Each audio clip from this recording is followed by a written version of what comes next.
अथर्व जब 15 साल का हुआ था तभी उसने अपने नेबर की बाइक चुपचाप निकाली थी और चलाने लगा था।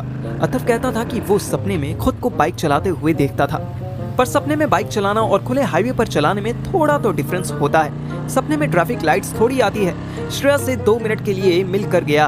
अथर्व बार बार अपनी आंखों के सामने उसे ही देख रहा था और इस चक्कर में स्पीड बढ़ाता जा रहा था। अथर्व इतनी तेज बाइक उड़ा रहा था कि 10:30 बजे तक वो अंबाला पहुंच चुका था। एक सुंदर से 5 स्टार रेस्टोरेंट जैसे ढाबे को देख अथर्व को भूख लग गई। वैसे भी इतनी तेज चलाने की वजह से उसे थकान होने लगी थी, पर रेस्टोरेंट के बाहर इतनी कार्स खड़ी थी कि उसे बाइक पार्क करने की कहीं जगह नहीं मिली। थक हार कर उसने एक ब्लैक होंडा सिविक के पीछे ही अपनी बाइक लगा दी और हैंडल लॉक खुला छोड़ दिया। आलू पराठा और लस्सी लगा दे भाई। वेटर ने अथर्व से ऑर्डर लिया ही था कि पार्किंग की तरफ से एक हॉर्न सुनाई देने लगा। वही वेटर फिर अथर्व के पास आया। हेलो सर आप बाइक से आए हैं? हाँ, क्यों? बाइक वाले अलाउ नहीं है? अरे नहीं सर, एक्चुअली आपकी बाइक जिस कार के पीछे खड़ी है वो हल्ला कर रहे हैं, प्लीज जाकर हटा दीजिए। अथर्व ने चाबी निकाली और वेटर की तरफ बढ़ा दी। किसी को बोल दो हटा दे जाके, वैसे भी हैंडल लॉक ओपन है उसका। सॉरी सर, लेकिन आपको खुद ही जाना पड़ेगा, वरना आजकल लोगों का भरोसा नहीं है। क्या पता जिसको आप बाइक पार्क करने के लिए चाबी दे रहे हो वही आपकी बाइक लेकर गायब हो जाए। अथर्व फ्रस्ट्रेट होता हुआ उठा। हाँ आ रहा हूँ बेंचोद। अथर्व गुस्से में गाड़ी वाले से लड़ने पहुंचा था, पर जब वो कार के पास पहुंचा तो उसका सारा गुस्सा गरम गरम आलू पराठे के ऊपर पड़े मक्खन की तरह पिघल गया। होंडा सिविक की ड्राइविंग सीट पर एक बहुत खूबसूरत लंबी और डार्क चश्मा लगाए लड़की बैठी थी। अथर्व को वो 24-25 साल के आसपास की लगी। लड़की ने भी जैसे ही अथर्व को देखा तो उसने बार बार हॉर्न देना बंद कर दिया। आई एम सॉरी, मैं जल्दी में था और मैंने यूं ही आपकी कार के पीछे पार्क कर दी। लड़की ने उसे देखा और मुस्कुराई। It's okay. मुझे तो लगा कोई छपरी सा मुंडा होगा जो ऐਵੇਂ ही तंग करने के लिए बाइक यहाँ लगा गया, पर अथर्व ने बाइक हटा दी और लॉक करके फिर निशा के पास गया। पर आप कुछ कह रहे थे? निशा ने अपना चश्मा उतार दिया। उसकी आंखें भी अथर्व को बहुत सुंदर दिखी। पर कुछ नहीं, थैंक्स। अथर्व जाने को हुआ, पर निशा की कार स्टार्ट ही नहीं हुई। निशा बार बार चाबी लेने लगी, पर कार स्टार्ट ही नहीं हुई। उधर वेटर ने इशारे से अथर्व को बता दिया कि उसके आलू पराठे विद लस्सी सर्व हो चुके थे। एक तरफ आलू पराठे और दूसरी तरफ परेशान लड़की। मैं तो हमेशा आलू पराठा चूज करता, पर अथर्व बेवकूफ लड़की के पास गया और बोला, एनी प्रॉब्लम?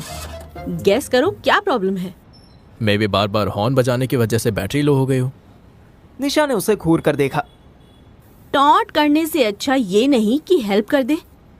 मैं हेल्प करने के नाम पर यही ऑफर कर सकता हूँ कि मेरी बाइक पर बैठो और बताओ कहाँ जाना है, I will drop you. Nisha car से बाहर निकल गई। ओके, ऑफर एक्सेप्टेड, चलो। अथर्व कंफ्यूज हो गया कि ऐसे कैसे कोई लड़की इतनी जल्दी उसकी बाइक पर बैठने के लिए रेडी हो गई। हाँ ओके, मैं डिनर कर लूँ फिर चलता हूँ, बस 5 minute. See, that's the issue with boys like you. Commit कर देते हो और फिर बैक कर जाते हो। अरे मैं बैक नहीं कर रहा, बोला ना कुछ खा लो फिर चलता हूँ। मुझे पास में ही जाना है, 20 मिनट बाय मैक्स, आके खा लेना। अथर्व ने फिर अपनी सजी हुई प्लेट की तरफ देखा। पराठे पर लगा मक्खन पिघल चुका था। यू नो व्हाट, मैं ऑलरेडी ऑर्डर कर चुका था, इसलिए मैं पेमेंट करके आता हूँ। Give me 5 minutes. निशा ने अपनी कार से अपना हैंड बैग निकाल लिया। अथर्व दौड़ता हुआ वेटर के पास पहुंचा और वेटर से बोला, भाई कुछ इशू हो गया, प्लीज़ इसको पैक कर दो, मैं पेमेंट करके आता हूँ। वो कार वाली अपने साथ ले जा रही है क्या? अथर्व को झटका लगा। हाँ नहीं, मतलब वो मुझे नहीं, मैं उसे ले जा रहा हूँ। अरे सर एक ही बात है, बहुत चालू माल है ये, संभल के जाइएगा। हैं? तुम जानते हो उसे? रेगुलर आती है क्या? वेटर ने कोई जवाब नहीं दिया और अथर्व की प्लेट अंदर ले गया। 2 मिनट बाद ही अथर्व एक हाथ में छोटा सा पैकेट लेकर वापस आया। हे सॉरी, वो पैक करने में थोड़ा टाइम लग गया। नेवर माइंड, चले। 11 बजने में 10 मिनट बाकी थे। अथर्व के दिमाग में वेटर की बात गूंजने लगी थी कि बहुत चालू माल है, संभाल कर रखना। अथर थोड़ा नर्वस तो था, पर डीप इनसाइड तो वो चाहता था कि उसे कोई चालू माल ही मिले। उसने हाथ आगे बढ़ा दिया। हाय, आई एम अथर शर्मा। निशा ने उसका हाथ पकड़ा और हौले से दबा दिया। हाय, आई एम निशा, रात वाली निशा। हाय, ओह अच्छा, निशा मीन्स नाइट, राइट? अथर की बाइक की बैक सीट बहुत ऊंची थी। निशा वहां स्टाइल से बैठी और अथर की कमर ऐसे पकड़ ली कि जैसे बचपन से उसके साथ बाइक पर ट्रैवल कर रही हो। अथर का ब्लड फ्लो अपनी जगह बदलने लगा। व्हाट? तुम कंफर्टेबल नहीं हो तो मैं हाथ हटा लूं? नहीं नहीं, हाथ हटाने से तो और अनकंफर्टेबल हो जाऊंगा। मैं तो चाहता ही हूँ कि तुम मुझे कंफर्ट दो। अथर ने मौके का फायदा उठाते हुए एक हाथ से निशा की कमर पकड़कर अपनी तरफ खींच ली। निशा ने अपनी चिन अथर के कंधे पर रख ली। तब अथर को फील हुआ कि निशा 2 पैग लगाए हुए थी। यहाँ से कहाँ लेना है? जहाँ कोई अच्छी सी जगह मिले वहाँ ले लो। अथर को काफी देर से डाउट हो रहा था, पर अब उसे यकीन हो गया। उसने खुलकर पूछ लिया।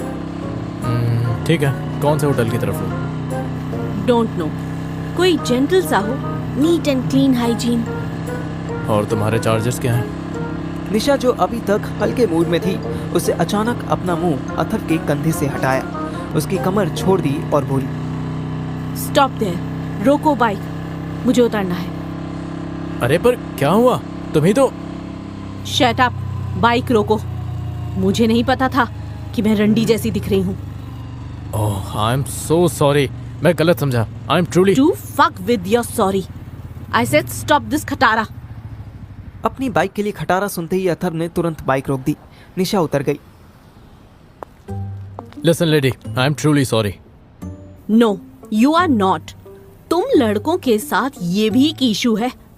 तुम फ्लर्ट करो तो तुम रोमांटिक हो, पर कोई लड़की फ्लर्ट करे तो साली रंडी होगी, है ना? अरे नहीं यार, वो फर्स्ट टाइम कोई लड़की होटल चलने के लिए हाँ बोल रही थी तो मैं थोड़ा गलत समझ गया।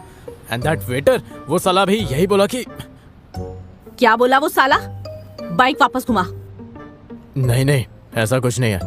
वो बस ये बोला कि मैडम तो रेगुलर आती हैं, तो आप देख लेना, आराम से जाना। तुम झूठ बोल रहे हो ना? पक्का वो कमीना मुझे कुछ उल्टा बोला होगा। छोड़ो ना उसको, रात के 11 बज रहे हैं, हम दोनों सड़क पे अकेले बस खड़े हुए बहस कर रहे हैं, और कोई अगर बात हो गई, कोई अचानक से आ गया तो क्या होगा? प्लीज अभी आप बैठो, मुझे घर बताओ कहाँ है, मैं आपको छोड़ दूंगा वहाँ पे। निशा अथर की तरफ देखने लगी, फिर धीरे से बाइक पर बैठ गई और उसके कान में बोली, मुझे घर नहीं जाना। कोई भी होटल करवा दो और तुम जाओ जहाँ जा रहे थे। ओह, आप अकेले के लिए होटल लेने की बात कर रही थी? नहीं तो क्या तुम्हारे साथ सोने की बात करूंगी? अगले 5 मिनट तक दोनों के बीच कोई बात नहीं हुई। अथर मीडियम स्पीड पर बाइक चलाता रहा और आसपास के होटल्स की तरफ देखता रहा। होटल मूनशाइन के पास उसने बाइक रोकी। ये ठीक है? निशा ने हाँ में सर हिला दिया। दोनों रिसेप्शन तक पहुंचे। निशा ने अपनी आईडी शो की और एंट्री करने लगी। रिसेप्शनिस्ट ने अथर की भी आईडी मांगी। अथर हंस दिया। नहीं, मैं यहाँ नहीं रुक रहा, सिर्फ मैडम के लिए रूम है। रिसेप्शनिस्ट एक सुंदर सा लड़का था। वो कान पर फोन लगाकर अंदर किसी केबिन में गया और तुरंत वापस आया। सॉरी मैम, बट आपकी लोकल आईडी है और हम लोकल आईडीज पर चेक इन नहीं करते। Oh fuck. तो इट्स ओके, आप मेरी आईडी पर चेक इन कर दो। अथर ने अपना आधार कार्ड रिसेप्शनिस्ट को दे दिया। निशा ने हल्के से सर हिलाकर थैंक यू बोल दिया और रूम टैरिफ के 3000 रुपए पे कर दिए। सुनो, तुमने खाना नहीं खाया है, एक काम करो, डिनर कर लो, उसके बाद चले जाना, ओके? होटल का रेस्टोरेंट तो खुला होगा ना? अरे रेस्टोरेंट की क्या जरूरत है, मैं तो अपने। निशा ने जोर से अथर का हाथ दबाया। अथर चुप हो गया। ऑफ कोर्स मैम, आप रूम से 9 नंबर पर ऑर्डर कर सकते हैं। मेनू कार्ड भी रूम में ही अवेलेबल है।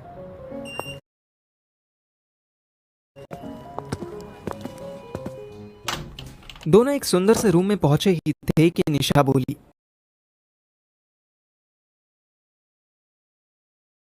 साइड फूड अलाउ नहीं होता यहाँ, इसीलिए वहाँ बोलना पड़ा कि ऑर्डर कर लेना। अथर को अच्छे खासे सिग्नल मिल चुके थे। भरा तो वो बैठा ही था। निशा जैसे ही अपने हील्स खोलने के लिए झुकी, अथर उस पर झपट पड़ा। अरे क्या कर रहा है तू? रुक। अरे अथर ने अपने होठों के निशा के लिप्स पर रख अच्छे से प्रेस किया और उसके हरामी हाथों ने अपना काम शुरू कर दिया। लेकिन वो नहीं जानता था कि निशा का राइट हैंड उसके दोनों हाथों से डबल हरामी था। निशा ने भी टाइम वेस्ट ना करते हुए अथर की कार्गो के अंदर हाथ डाल दिया और अथर को दबोच लिया। Too fast. तो तुझे क्या स्लो पसंद है? अथर ने जवाब देने की बजाय निशा का टॉप उतार दिया और अगले ही सेकंड अपनी टी शर्ट भी खुद से अलग कर दी। उसकी तुक्के में लॉटरी लग चुकी थी। रुकना, सुन तो, चल नहाने चलते हैं। अथर की आंखें बड़ी हो गई। इंग्लिश फिल्में देख देख कर जो फैंटेसी उसने बनाई थी वो आज पूरी होने वाली थी।